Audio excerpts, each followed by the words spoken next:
하나님께서 주시는 말씀 여호수아 20장 1절에서 6절까지 말씀입니다. 20장 1절에서 6절까지 말씀 우리 한 절씩 교독하시고 마지막 절 합독하시겠습니다.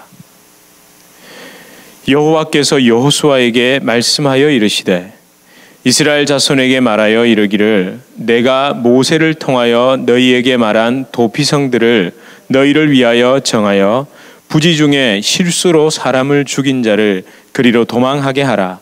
이는 너희를 위해 피의 보복자를 피할 곳이니라. 이 성읍들 중의 하나에 도피하는 자는 그 성읍에 들어가는 문 어귀에 서서 그 성읍의 장로들의 귀에 자기의 사건을 말할 것이요 그들은 그들을 성읍에 받아들여 한 곳에 주어 자기들 중에 거주하게 하고 피의 보복자가 그의 뒤를 따라온다 할지라도 그들은 그 살인자를 그의 손에 내주지 말지니 이는 본래 미워함이 없이 부지 중에 그의 이웃을 죽였음이라.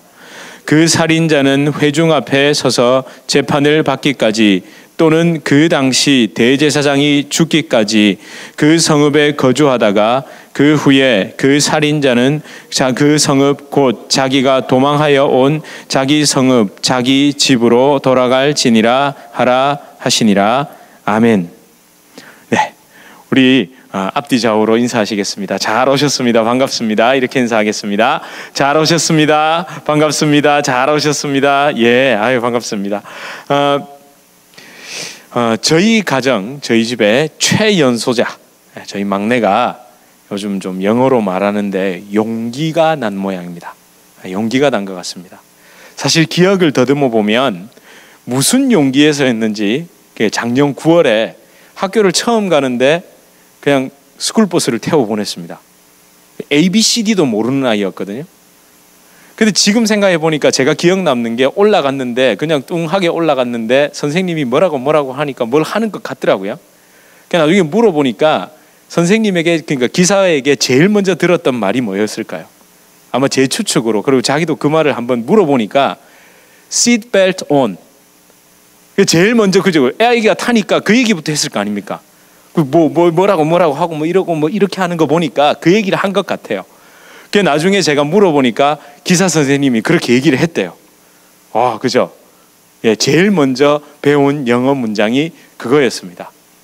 그래서 여러분 다행히 저희 아이들이 한국에서부터 카시트, 그다음에 그 안전벨트 매는 교육을 제가 좀 많이 시켰거든요.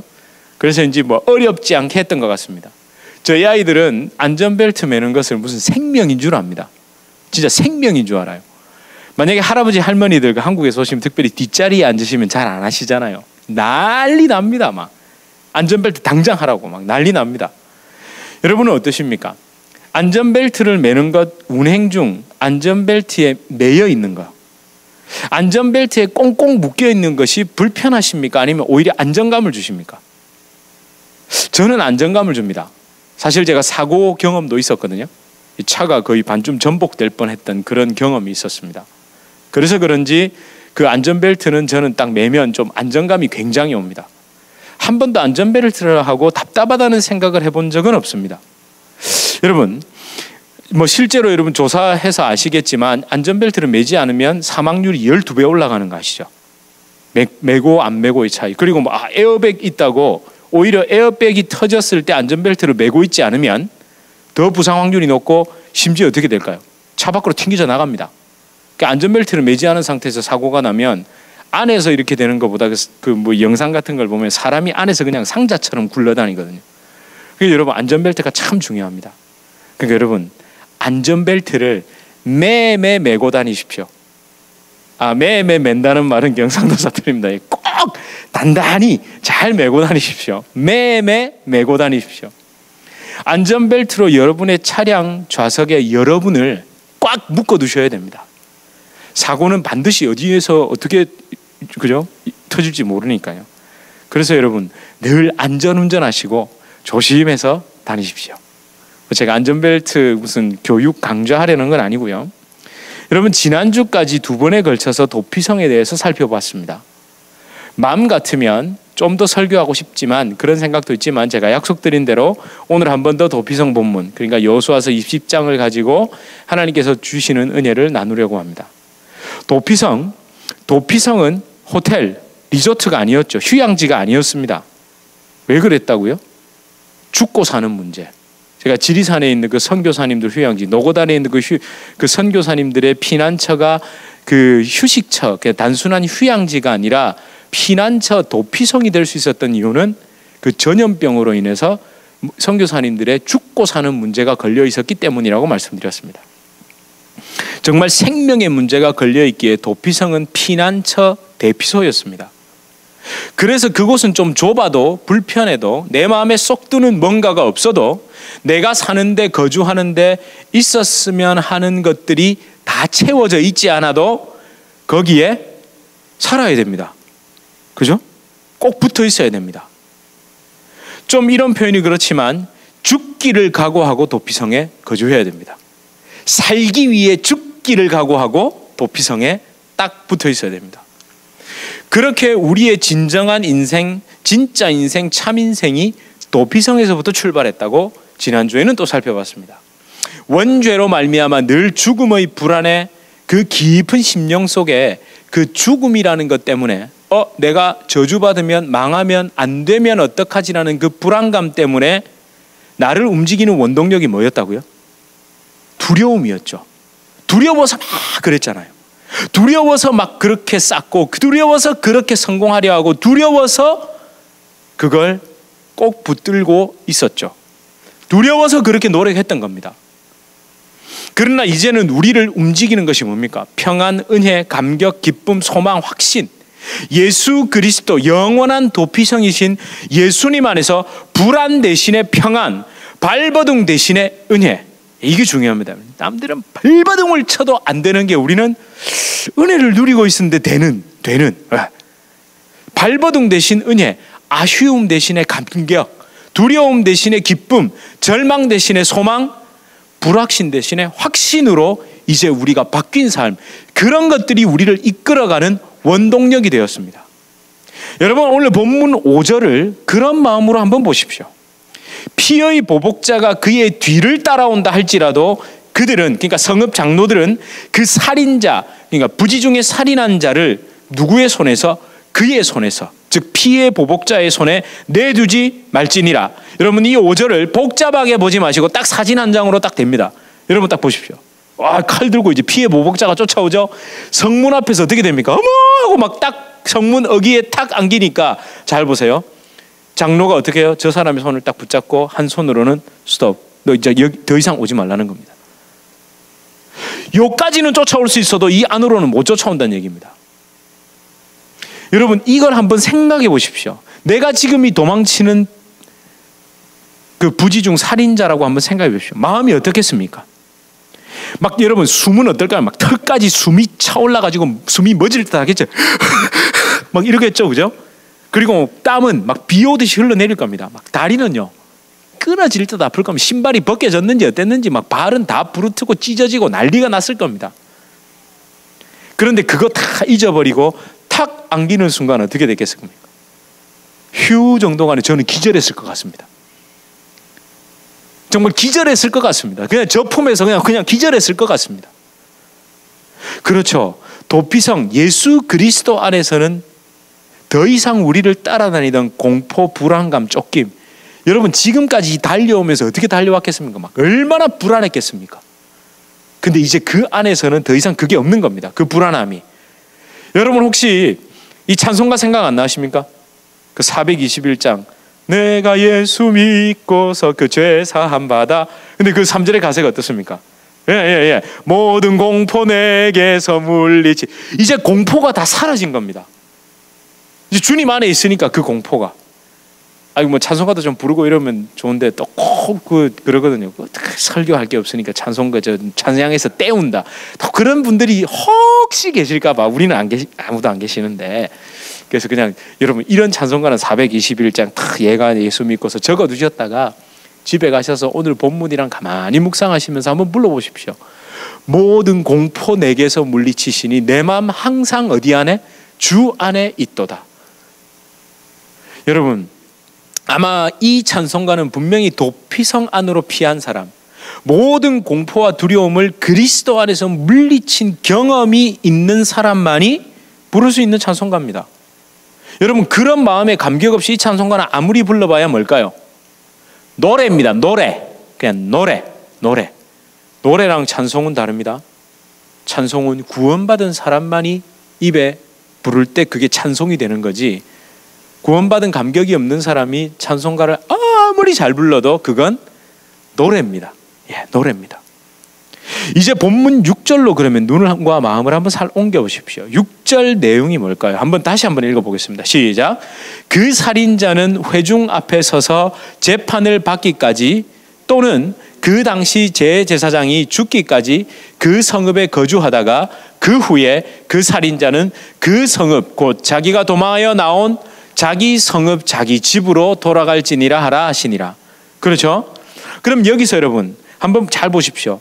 그 살인자는 회중 앞에 서서 그 재판을 받기까지 또는, 여기서 여러분 6절은요, 이 본문 6절은 달려가서 일단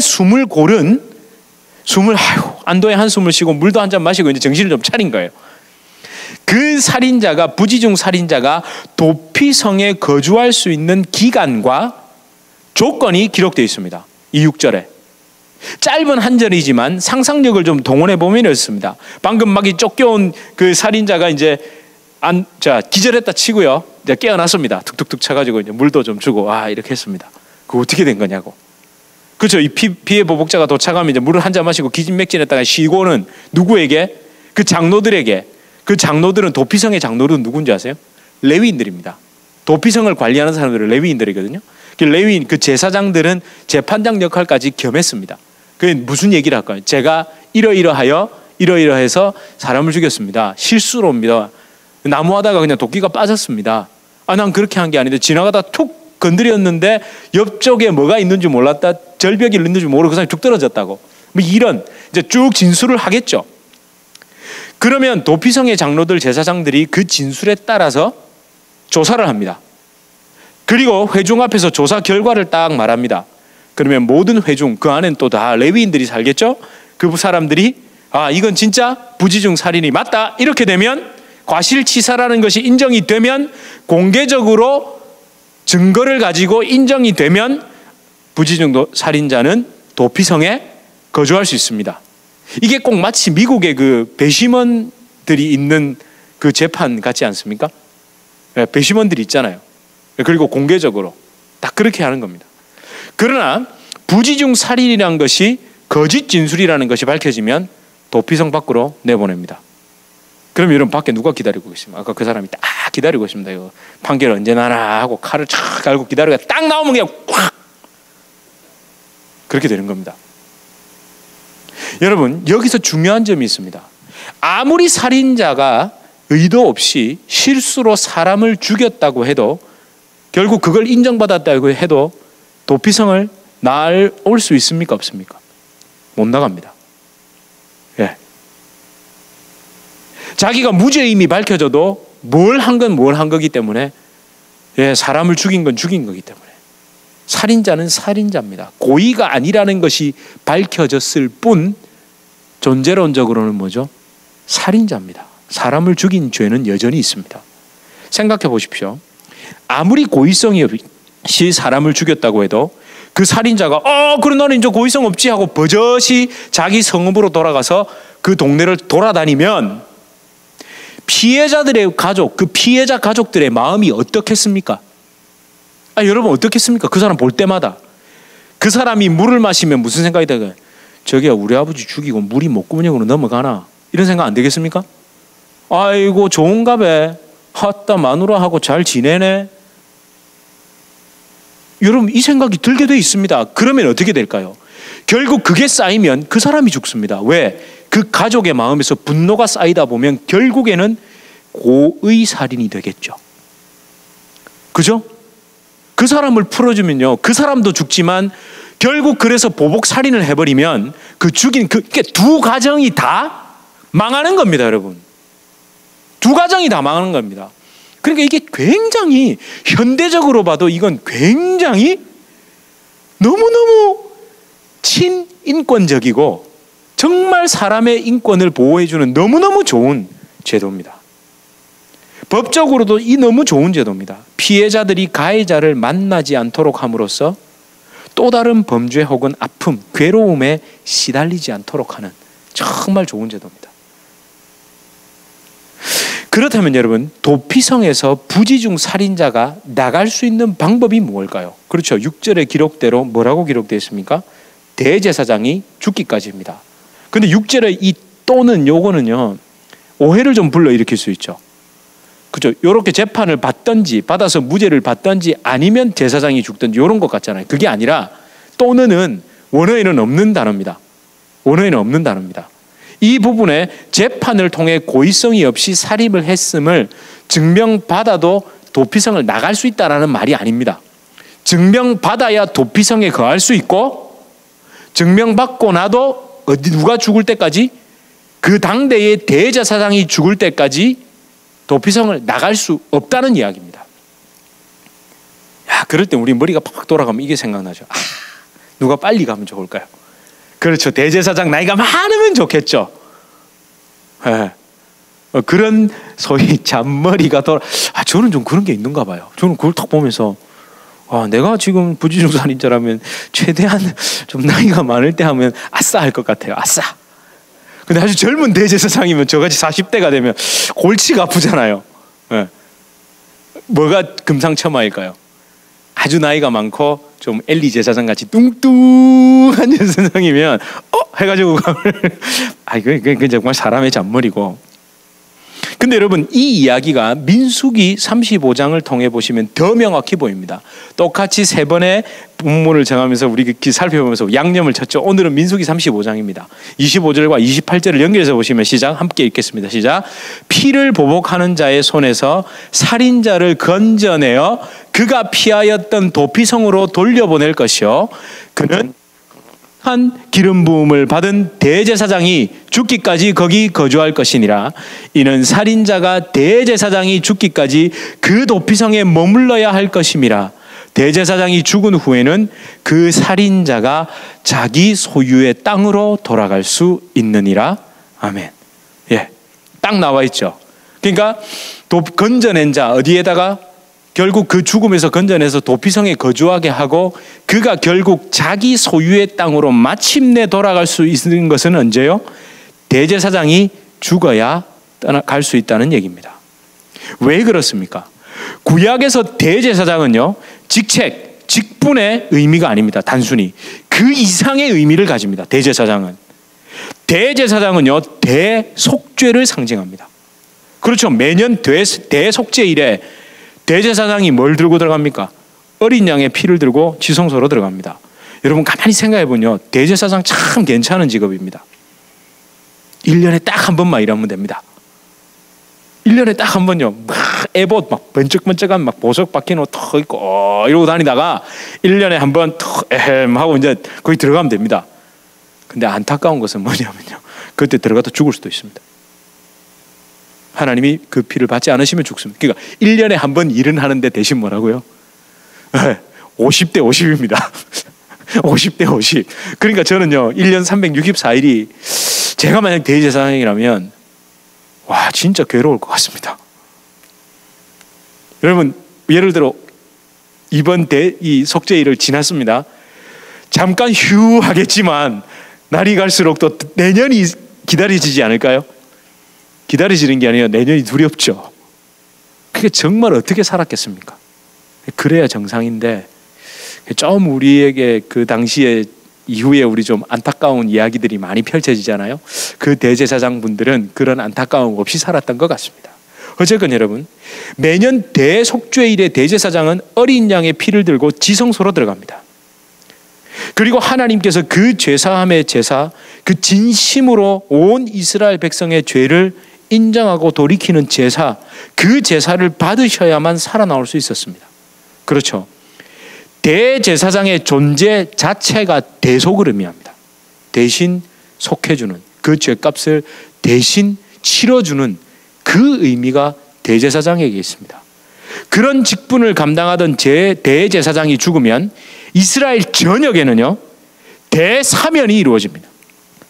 뭐 특사, 8.15 특사, 크리스마스 특사 이런 것처럼 대사면이 이루어집니다.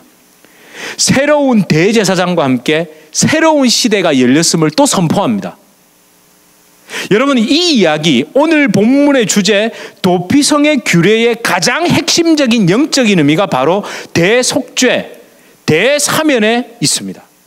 하나님께서 이스라엘 백성을 애굽 땅에서 건지시고 시내산에서 언약을 맺으신 후에, 잘 들어보세요, 출애굽의 정점이자 가나안 땅 정복의 마무리 시점, 사실은 출애굽의 정점은요 가나안 정복입니다. 그리고 이 가나안 정복의 정점은 뭡니까? 땅 분배입니다. 그런데 이 땅 분배의 정점에 뭐가 있습니까? 도피성의 규례가 있습니다. 원래 스타는 마지막에 나오잖아요. 그렇죠? 스타 뭐 슈퍼볼 같은 것도 보시면 다 메인 그거 하는 애는 마지막에 나오잖아요. 여러분, 도피성이, 제가 어떤 마음이 들었냐면, 하나님은 도피성을 주시기 위해 그 구약의 아브라함부터 시작된 모든 언약을 맺어 오셨구나. 여러분, 대속죄, 대신 속죄함, 그리고 그 안에 거함으로 생명을 보존받는 것의 정점이 뭡니까? 도피성 아닙니까? 여러분, 광야에서도 도피성은 없었습니다. 가나안에 들어와서 도피성이 설치됩니다. 그 약속이 실제로 이루어진 겁니다. 여러분, 그 정점에 바로 도피성, 그 도피성이 있습니다. 그리고 이 도피성의 완벽한 완성인 바로 완전 속죄, 완전 구원이 누구를 통해? 영원한 대제사장이신 예수 그리스도를 통해 이루어진 겁니다. 여러분, 히브리서 9장 11절에서 12절을 한번 보십시오. 여기에서 히브리서 기자가 성령의 감동으로 그 하나님께서 히브리서 기록자를 통해 뭐라고 말씀하십니까? 우리 함께 읽겠습니다. 시작. 그리스도께서는 장래 좋은 일의 대제사장으로 오사, 그 좋은 일은요 우리의 구원을 얘기합니다. 그 대제사장으로 오사, 시작. 손으로 짓지 아니한 것, 이게 뭡니까? 눈에 보이는 성전이나 인간의 노력이나 사람이 뭔가를 해가지고 한 것이 아니라, 시작, 곧 이 창조에 속하지 아니한, 그렇죠, 눈에 보이는 이 창조의 피조계에 속하지 아니한, 시작, 더 크고 온전한 장막으로 말미암아 염소와 송아지의 피로 하지 아니하고 오직 자기의 피로 영원한 속죄를 이루사 단번에 성소에 들어가셨느니라. 아멘. 그러니까 제가 지난주에도 말씀드렸죠. 그리스도의 구원, 십자가의 구원은 인위적일 수가 없고 인본적일 수가 없고 신본적이라고. 사람이 상상을 해낸다든지 사람이 추측을 하고 사람이 만들어낼 수 없는 개념입니다. 여러분, 타락한 인간이, 나밖에 모르는 인간이, 자기 중심적일 수밖에 없는 인간이 어떻게 남을 대신해서 죽음으로 말미암아 속죄를 이룬다라는 개념을 생각해낼 수 있었을까요? 없습니다, 여러분. 우리가 그래도 우리 좀 착하잖아. 여러분, 그 착한 것도, 모든 선한 것은 위로부터 빛들의 아버지. 여러분, 옛날 원시 사회 개념에서 지금은 그래도 도덕도 있고 윤리도 있는 세상이잖아요. 윤리 도덕도 없었던 시대에 무슨 대속이 있고 무슨 속죄가 있습니까? 그건 내 배고프면 먹는 겁니다. 내 기분 나쁘면 죽이는 겁니다. 그런 게 인간의 본성이었다니까요. 우리는요, 도덕과 윤리로 교육을 받았기 때문에 지금 내가 껍데기로 괜찮아 보이는 거지, 만약에 우리가 도덕과 윤리가 없는 사회에서 살았다면 여러분 어떨까요? 우리가 한번 상상해 보십시오. 지금 성경은 그 지경까지 들어가는 겁니다. 여러분, 성경이 왜 깊고 또 깊은지 아십니까? 거기까지 들어가는 겁니다. 너 교육받고 도덕적이고 윤리적이고 좀 있다고 괜찮다고 착각하지 마세요, 이 얘기입니다. 원래 너의 본 모습은 부지중 살인한 그 모습이라고. 존재 자체가 살인입니다. 보십시오. 부지중 살인한 자가 어디를 돌아다니면, 그 마을을 돌아다니면 결국 뭘로 이어진다고요? 고의 살인으로 이어지게 돼 있습니다. 그 말은 뭡니까? 부지중 살인, 우리의 원죄를 방치하고 놔두면, 나 실수로 그랬잖아 하고 놔두면, 내가 뭐 죄인인가? 이런 식으로 놔두면 결국 뭘로 이어진다고요? 고의 살인으로 이어집니다. 인간이 그렇게 만만한 존재가 아닙니다. 그걸 성경은 얘기합니다. 근데 우리 예수님께서, 영원한 대제사장이신 예수님께서 이 모든 것을 완전히 한 번에, 완전 속죄, 완전 구원, 그것을 이루셨다는 이야기가 바로 히브리서 9장 11절의 이야기고, 그 영원한 대제사장이신 그분이 돌아가셔야만, 어디서? 십자가에서 죽으셔야만 결국 우리가 뭘로? 참 자유를 얻을 수 있다는 얘기입니다. 여러분, 이게 바로 우리 구원의 깊은 진리와 도피성이 연결되어 있는 겁니다. 여러분, 예수 그리스도의 구원은요, 단번에, 단회적, 한 번이지만 영원한 것입니다. 여러분, 시간 관계상 제가 히브리서 9장 12절 이하를 계속 살펴보지는 않겠습니다. 꼭 돌아가셔서 히브리서 9장을 꼭 읽어보십시오. 오늘 본문과 함께 이 도피성을 생각하시면서 한번 읽어보십시오. 15절 이하에 보면요, 영원한 대제사장이신 예수 그리스도의 십자가 죽음을 통해 대속죄로 우리가 대사면, 용서를 받았고, 영원한 기업의 약속, 천국 소망, 아니 진정한 기업이신 예수 그리스도의 영이 우리 안에 거하시는 축복을 받았다고 딱 기록하고 있습니다. 예, 민수기 35장 28절의 기록처럼 부지중 살인한 자가 대제사장의 죽음으로 마침내 어디로 돌아갑니까? 자기 소유의 땅으로. 자기 소유의 땅으로. 그렇죠. 그냥 집이 아니라, 전셋집이 아니라 자기의 영원한 그 소유의 땅으로. 월세집 아닙니다. 렌트 아닙니다. 자기 소유의 땅으로 돌아간답니다, 여러분. 여러분 잘 들으세요.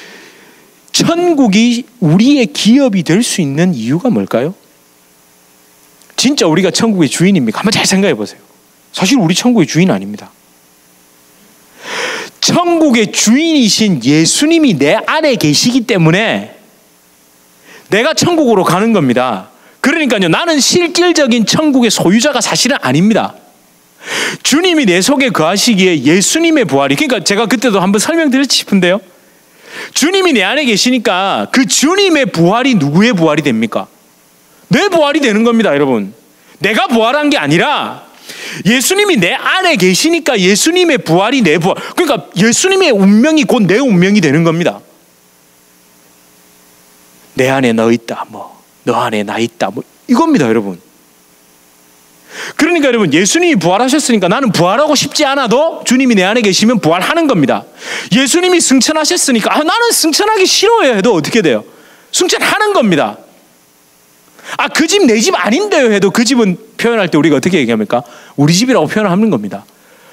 비근한 예로 저희 아이들이 저희 집에 그 타이틀, 소유자가 누굽니까? 주민철입니다. 근데 얘들이 나가면 애들한테 누구 집에 가자 그럽니까? 우리 아빠 집에 가자 그럽니까? 우리 집에 가자 그럽니까? 지 집인 줄 알아요. 지 타이틀. 왜? 이유는 딱 하나입니다. 저와 함께 살고 있기 때문에. 그냥 사는 것이 아니라 가족으로 살고 있기 때문에. 여러분, 주님이 내 안에 거하시는 게 그런 의미입니다. 그걸 가만히 묵상해 보면요, 정말 주님을 떠날 수가 없는 겁니다. 저는 오늘 본문을 가만히 보면서 다른 사람이 아닌 제가 도피성에 살고 있는 부지중 살인자라는 것을 가만히 진짜 인정하고 다시 봤습니다. 제 안에 말할 수 없는 인간의 그 본성, 죄악이 꿈틀거린다는 것을 인정하고, 나 이거 도피성 밖을 나가면 난 죽는다라는 생각을 가지고 이걸 보니까, 어쩌면 지금은 제가 살다가 이런저런 모양으로 실수로 사람도 죽이고 죄를 지어요. 도피성으로 피한 처지가 됐지만, 가만히 시간이 지날수록 돌아보니까 나는 부지중이 아니라 그대로 내버려뒀다면 고의로라도 사람을 죽일 수 있는 존재라는 게 깨달아지기 시작했습니다. 어쩌면 도피성 안에서의 삶이 결국 패역한 내 존재를 냉정하게 바라볼 수 있는 곳이라는 걸 깨닫게 된 겁니다. 그죠? 막 사람이 막 쫓겨와가지고 흑흑거리고 난 다음에 들어와서 있다 보면 돌아볼 거 아닙니까? 내가 왜 그랬을까? 나무를 패다가 사람을 이렇게, 여러분 생각해보세요. 나무를 하나, 왜 나무에서 도끼에서 자루가 빠졌을까요? 너무 욕심부렸고 그거 정비할 시간도, 나무를 좀 확인해보고 할 시간도 없이 미친 듯이 나무 한 그루라도 더 패보려고 하다가 그렇게 된 겁니다. 가만히 있던 도끼자루가 빠집니까? 자기가 뭘 했잖아요. 막 먹고 살아보려고. 그러다 빠진 겁니다, 여러분. 저는 진짜 그 도끼자루가 빠져서 그랬다는 걸 옛날에는 그냥 단순 실수라고 생각했는데 그게 아니야. 어쩌면요, 열심히 산 겁니다. 또 말하고 보면. 근데 그러다가 진짜 살인자가 돼버린 거예요. 그러고 돌아와서 생각해보니 자기의 삶을 돌아볼 수 있었겠죠. 그렇게 얼마나 시간이 지났을까요? 해가 바뀌고 달이 지나고 처음엔 날짜도 표시했을 겁니다. 하루 이틀 사흘 나흘. 아이고 저 대제사장은 언제 죽는고 하면서 이렇게. 그런데 그러다가 뭐가 익숙해졌겠습니까? 도피성에서 사는 게 익숙해지기 시작합니다. 도피성에서 이렇게 저렇게 사는 게 좀 좁고 불편하지만 답답해도 그 처소를 내주잖아요.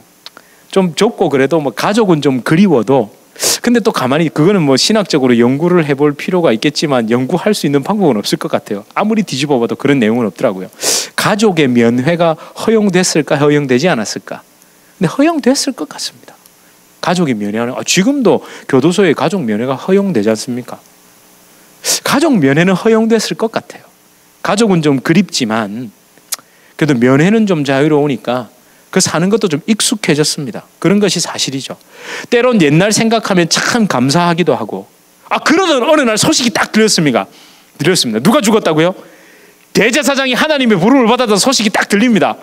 어떻게 했을까요? 야호 해야죠. 야호 해야 됩니다. 너무 기뻤죠. 드디어 뭘 얻었죠? 진짜 자유가 이제 생긴 자유.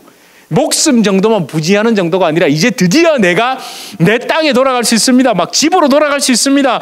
아내와 어머니가 만들어주신 음식도 그립고요. 심지어 고향의 풀냄새도 그립고 막 우물물 한 모금 마시기가 막 그 생각나죠. 얼마나 좋을까 막. 그래가지고 뭘 했을까요? 막 짐을 주섬주섬 쌉니다. 막. 근데 그러다가 문득 떠오릅니다. 뭐가 떠올랐을까요? 허겁지겁 도피성으로 향해 달려오던 내 모습. 도피성의 그 영적인 의미 뭐 이런 거 나 몰랐지만 막 거기 가면 살 수 있다라는 생각 하나로 허겁지겁 달려오던 내 모습. 그게 생각났고 지금까지 내 생명을 보존해 주던 도피성 그 은혜가 기억이 난 겁니다. 자, 여러분 어려운 질문 하나 드리겠습니다. 떠났을까요? 떠나지 않았을까요? 어려운 질문을 드립니다. 떠났을까요? 떠나지 않았을까요? 떠나도 되고 안 떠나도 됩니다.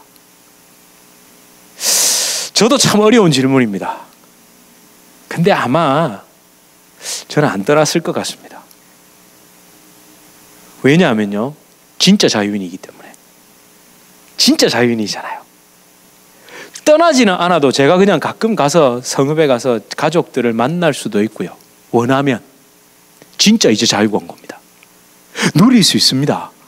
나갈 수도 있고 들어올 수도 있습니다. 저라면 가족들을 설득해서 우리 도피성에 가서 살자 이럴 것 같습니다. 지금 여기 내 소유의 땅처럼 좋지는 않아도 넓지는 않아도 우리 머리 누일 곳 정도는 있다고 전 가족 데리고 도피성에 가서 살 것 같습니다. 그리고 여러분 고향 땅이 더 크고 넓지만 도피성에 내가 거처할 것도 허락받았으니까 그냥 거기서 사는 것이 기뻤을 것 같습니다. 그리고 생각해보면요, 이게 중요합니다. 내가 도피성을 나가더라도 부지 중에 살인을 저지를 가능성은 여전히 남아있죠. 한번 부지 중에 살인을 저지른 사람이 나가서 집에서 가만히 있지 않으면 뭘 하다가 실수로 또 그럴 수도 있습니다. 나의 죄성이 있고 사탄의 속임과 공격이 있기 때문에 여전히 도피성 밖을 나가면 나는 부지 중에 살인할 수 있는 가능성이 아직은 남아 있습니다. 무엇보다 피해 보복자 죽음의 공포에 시달리고 쫓겨봤기 때문에 다시는 그런 두려움과 공포에 내버려지고 싶지 않은, 내팽겨치고 처지고 싶지 않은 겁니다. 다시는.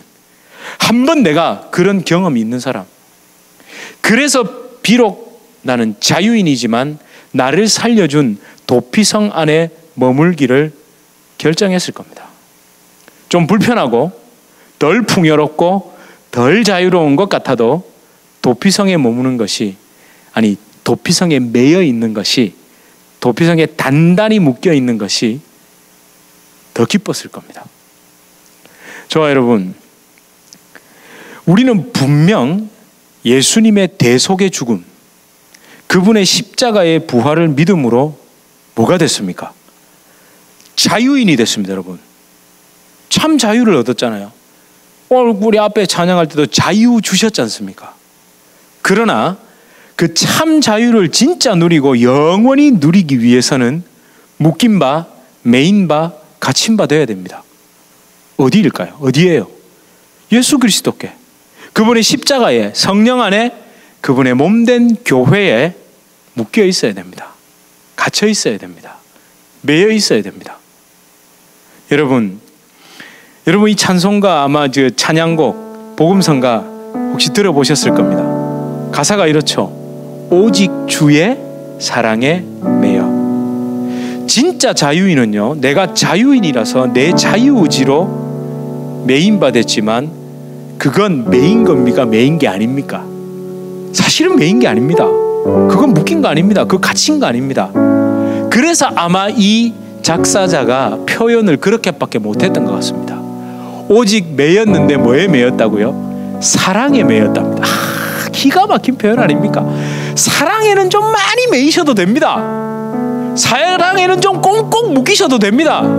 예, 주님은 우리를 묶으시고 매시고 우리를 가둬 놓으시는데 그게 뭡니까?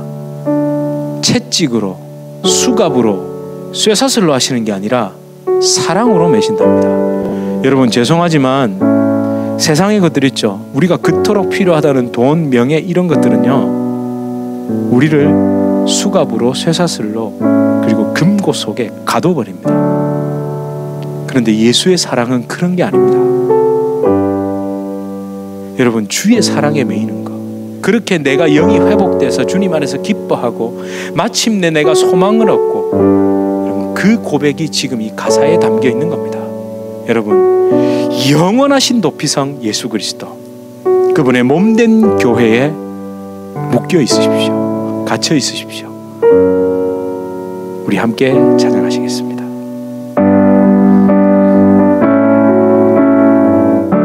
오직 주의 사랑에 매여 내 영 기뻐 노래합니다. 이 소망의 언덕 기쁨의 땅에서 주께 사랑드립니다. 오직 주의 임재 안에 갇혀 내 영 기뻐 찬양합니다. 이 소명의 언덕 거룩한 땅에서 주께 경배드립니다. 주께서 주신 모든 은혜 나는 말할 수 없네. 내 영혼 즐거이 주 따르렵니다. 주께 사랑드립니다. 이 주께서 주신 모든 은혜 나는 말할 수 없네. 내 영혼 즐거이 주 따르렵니다. 주께 내 삶 드립니다. 우리 함께 기도하길 소망합니다. 여러분 다시 한번 이 가사를 가만히 생각해 보십시오. 주님은 여러분을 쇠사슬로 채찍으로 수갑으로 묶어두고 감옥에 가두어 두시는 분이 아닙니다. 그러나 여러분이 그 주님의 사랑, 은혜로 묶어주시고 사랑으로 묶어주시고 감사와 기쁨으로 묶어주시는 그 주님에게 매여있지 않으면 절대 의존적일 수밖에 없는 우리는 결국 쇠사슬로 채찍으로 몽둥이로 수갑으로 감옥으로 묶어버리는 이 세상 것에 매일 수밖에 없습니다. 여러분 주님의 사랑 안에 갇히셔야 됩니다. 예수 그리스도 안에 묶이셔야 합니다. 주의 몸된 교회에 매여 계셔야 합니다. 하나님 오늘 이 시간 내가 정말 간절한 마음으로 주님, 내가 도피성이신 주님, 내가 주님의 그 속죄의 사랑으로 은혜로 말미암아 내가 참 자유를 누리지만 하나님 나는 그 자유를 주님께 매인바 되도록 사용하겠습니다. 하나님 내가 주님을 목숨처럼 정말 죽기를 각오하고 주님께 붙잡힌 바 되고 매인 바 되길 소망합니다. 주님의 교회에서 이 은혜를 누리게 하여 주시옵소서. 영원하신 도피성이신 나의 대제사장이신 주님 그 안에 하나님 내가 머물게 하여 주시옵소서. 그렇게 그 은혜를 아버지 하나님 딛고 내가 세상을 이기며 승리하며 살게 하여 주시옵소서. 우리 이런 마음으로 간절히 주님께 통성으로 기도하시겠습니다. 아버지 하나님 주님이 주신 그 아버지 하나님 내가 주님의 그 사랑에 매여 있길 소망합니다. 하나님 주님의 그 은혜에 매여 있길 소망합니다. 아버지 하나님 주님의 몸된 교회 아버지 하나님 내가 묶임 받아요. 아버지 하나님 내가 참 소망과 은혜와 생명을 누릴 수 있게 됩니다. 주님 아버지 하나님 내가 세상 것을 아버지 하나님 바라보고 아버지 하나님 눈먼 나무가 되게 하지 않게 하여 주시옵소서. 아버지 하나님 그 채찍으로 아버지 하나님 몽둥이로 아버지 하나님 수갑으로 우리를 매고 하나님 그 세상 것에 내가 아버지 하나님 눈매임 받아요. 하나님 그것을 짜고도 아버지 하나님 거기에 얽매임 받아고도 깨닫지 못한 것을 아버지 하나님 불쌍히 여겨 주시옵소서. 주여 아버지 하나님 여호와께서 아버지 하나님 나를 살리시고 여호와께서 나를 회복시키시고 여호와께서 나를 아버지 하나님 붙드시는 아버지 하나님 매시는 묶으시는 그 은혜와 그 사랑을 누리게 하여 주시옵소서. 주여 아버지 하나님 나는 참 자유인이라 내가 그 참 자유를 누릴 수 있는 유일한 조건은 그리스도께 묶여있는 것뿐이 없습니다. 하나님 내가 아버지 하나님 주님의 교회를 떠나지 않게 하시고 주님의 교회를 아버지 하나님 목숨처럼 사랑하고 아버지 하나님 그 삶을 들여 아버지 하나님 섬길 수 있도록 주여 아버지 하나님 우리를 불쌍히 해주시고 우리에게 은혜를 베풀어 주시옵소서. 아버지 감사합니다. 주님 사랑합니다. 주께서 주신 모든 은혜 나는 말할 수 없네. 내 영혼 즐거이 주 따르렵니다. 주께 내 삶들 우리 가슴에 손을 꽂아시 고백합시다. 주께서 주신 모든 우리를 도피성으로 불러주신 그 은혜 나는 말할 수 없네. 내 영혼 즐거이 주 따르렵니다. 주께 내 삶 드립니다. 주께 내 삶 드립니다. 주께 내 삶 드립니다.